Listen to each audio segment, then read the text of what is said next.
আসসালামু আলাইকুম। কালবৈশাখী ঝড়ের কারণে আমাদের বাড়ির আশেপাশে আজকে 4 দিন ধরে কোনো কারেন্ট নেই। 3 থেকে 4টা খাম্বা পড়ে যায়, গাছপালা অনেক ক্ষয়ক্ষতি হয়, অনেক মানুষের ঘরবাড়ি ক্ষয়ক্ষতি হয়। তো যাদের ঘরবাড়ি ক্ষতি হয়েছে আল্লাহ যেন তাদেরকে ধৈর্য ধারণ করে দান করেন, আমি।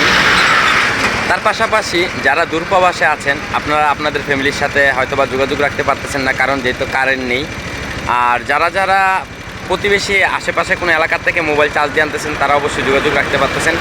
দুর্ভাগ্যের বিষয় হলো আমি তো এই 2-3 দিন যোগাযোগ রাখছি যাই আমার দেশের বাড়ির আত্মীয় স্বজনের সাথে, আমার ফ্যামিলির সাথে। তো আমার মনে হয় না কালকে থেকে রাখতে পারবো। আমাকে বলতেছে যে মোবাইলের চার্জ নেই, এমন এমন ঘটনা। কি করার, এখন এই পরিস্থিতি কখন ভালো হবে তা নিজেও জানি না।